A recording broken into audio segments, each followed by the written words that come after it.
नमस्कार, मैं हूं आपके साथ मयंक। तो देखिए जिस तरह से कतर पर हमले हुए, इजराइल ने जो हमला किया कतर पे, उसके बाद अब ओआईसी की बैठक हो रही है। 57 देश जो है उसमें शामिल हैं, जिस पे ये चर्चा हो रही है कि कैसे इजराइल को जवाब दिया जाए।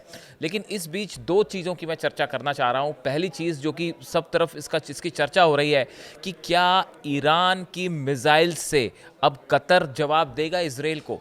क्या ईरान अपनी हाइपरसोनिक और बैलिस्टिक मिसाइल्स कतर को देने जा रहा है। देखिए, मिडिल ईस्ट में कुछ चीज़ें ऐसी हो रही हैं जो सब कुछ जिन्होंने पलट के रख दिया है। अब देखना ये है कि ये बात कितने आगे बढ़ती है। देखिए, एक और चीज़ है, लास्ट फ्राइडे को मैं वीडियो बनाता हूँ अपना, आप लोगों को पता ही है कि आई गो टू अ मॉस्क, वहाँ पे कुछ लोगों से मेरी बात होती है, दोस्तों से, तो वहाँ चर्चा होती है। मैं उसका वीडियो बना नहीं पाया, मुझे वक्त मिलेगा तो मैं अलग से वो वीडियो बनाऊँगा। लेकिन वहाँ पे ये चर्चा हो रही थी कि देखिए, जिस तरह से कतर पे हमले हुए, क्या कतर अब इजराइल को जवाब देना चाहिए या कैसे जवाब देगा। तो इसी बीच ये चर्चा छिड़ी कि अगर देखिए ईरान पर जब हमले हुए तो ईरान ने उसका फ़ौरन जवाब दिया। इधर इजराइल की मिसाइल गिरी और अभी वो इजराइल की तरफ से हमला हुआ फाइटर जेट से, और तुरंत ईरान की तरफ से जो है उसका करारा जवाब दिया गया। यहाँ तक कि अमेरिका पे भी मिसाइल फायर की गई, जो अल-उदैद एयरबेस था। तो ईरान जो है वो कैसे तुरंत जवाब कैसे दे देता है, ये मैंने कई लोगों से सवाल पूछा वहाँ जो मौजूद थे। आपको क्या लगता है कि ईरान में और बाकी देशों में क्या डिफरेंस है, जो ओआईसी के सदस्य हैं, जो अरब कंट्रीज़ हैं, तो कैसे ये ईरान जो है वो अचानक कैसे जवाब दे देता है, फ़ौरन कैसे जवाब देता है।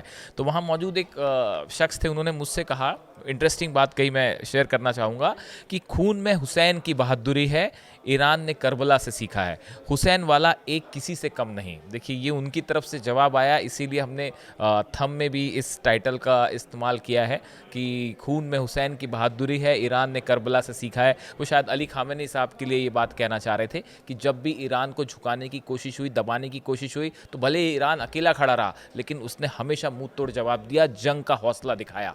तो इस तरह की बात उन्होंने कही, इस पर हम कभी अलग से चर्चा करेंगे।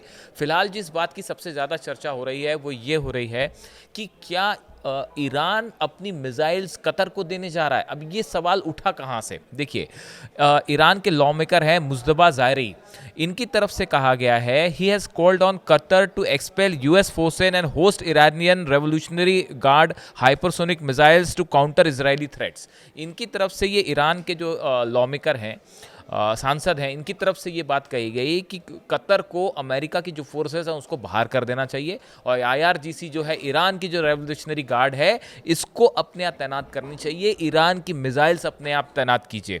उन्होंने जो जराई हैं, एड्रेस कतर्स आमिर शेख तमीम बिन हमद अल थानी directly on x, urging the replacement of US military presence with IRGC aerospace forces. उन्होंने कहा कि भाई, कतर को जो अमेरिकी फोर्सेस आपने अपने यहाँ बुला रखी हैं अल-उदैद एयरबेस में, 10,000 से ज़्यादा फोर्सेज हैं, आप इनको हटाइए और ईरान के सैनिक आप अपने आप बुलाइए, ईरान की मिसाइल्स हम आपको देने के लिए तैयार हैं, आप उसे अपने आप तैनात कीजिए।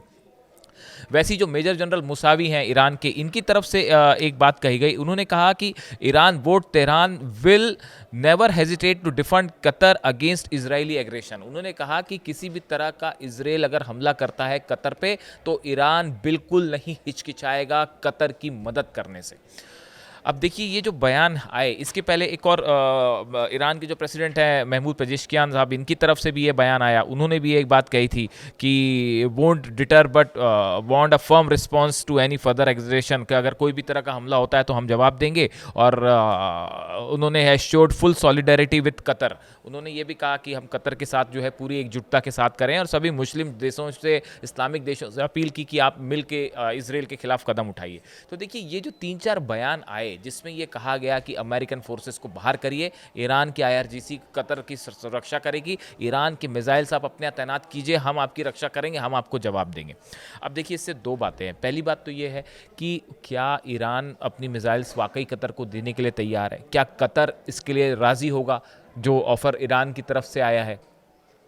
एक बात तो ये है कि ये होगा या नहीं होगा, इस पे काफ़ी सारे लोगों की अलग राय हो सकती है। ओआईसी की बैठक भी चल रही है आज, उसमें भी जो है 57 देश इस पूरे मामले पे चर्चा कर रहे हैं। लेकिन देखिए, एक जो बड़ी चीज़ हुई, वो बड़ी चीज़ ये हुई कि जिस तरह से कतर पर हमला हुआ, उसके बाद मुस्लिम देश जो हैं, 57 इस्लामिक देश हैं, इनका विश्वास कहीं ना कहीं डोल गया है अमेरिका के ऊपर।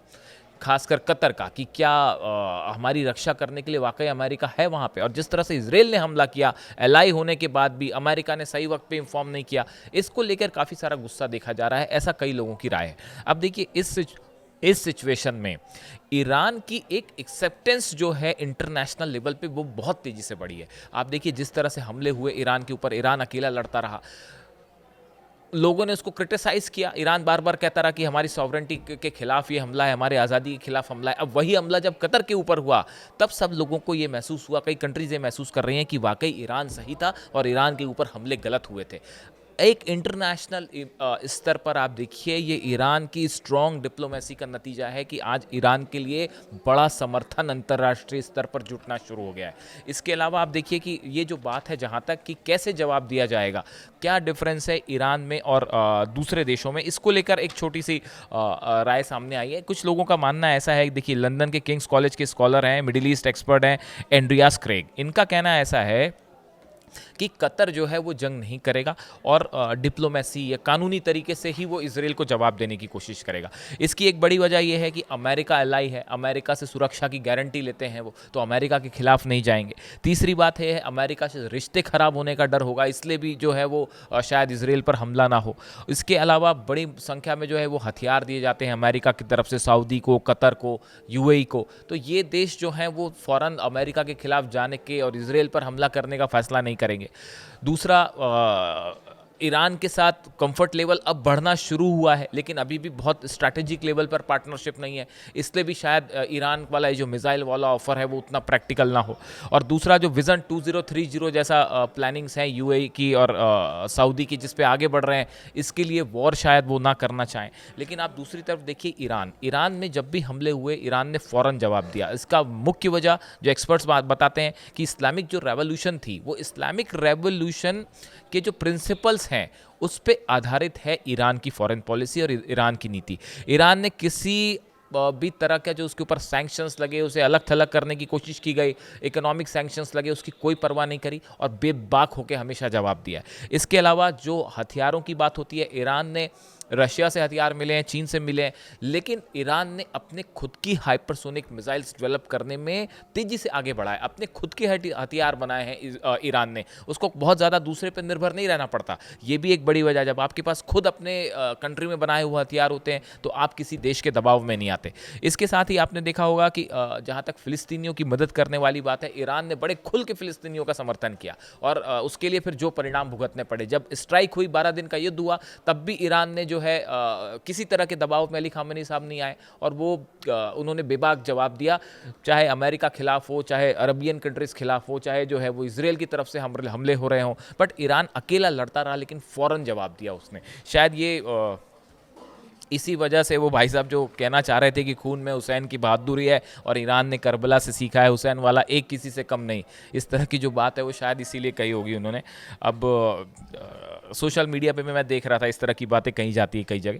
अब देखिए इन स्थिति में सवाल ये है कि ये जो ओआईसी की बैठक है, अब इसमें क्या फैसला होने वाला है, क्या इसराइल के खिलाफ कोई बड़ा एक्शन होने जा रहा है? और ये ईरान की मिसाइल्स वाली जो बात है, देखिए ईरान के मिसाइल्स ने वो तबाही मचाई इसराइल में कि एक आइकन बन गई है ईरान की मिसाइल्स की, एक मतलब उसका एग्जांपल्स दिए जा रहे हैं कि देखिए मिसाइल्स तो ऐसी होनी चाहिए। अब इसको लेके ये जो बड़ा ऑफर ईरान की तरफ से है कतर को कि आप हमारी मिसाइल्स लीजिए, हम सुरक्षा की गारंटी देते हैं आपके, हम आपको धोखा नहीं देंगे, तो अब ये सोशल मीडिया पे एक चर्चा का मुद्दा बन गया। और इसके बीच में ओआईसी की बैठक, अब देखते हैं इस बैठक में क्या निकल के आता है। इससे जुड़ा जो भी अपडेट होगा हम आप तक पहुंचाएंगे। Thank you so much.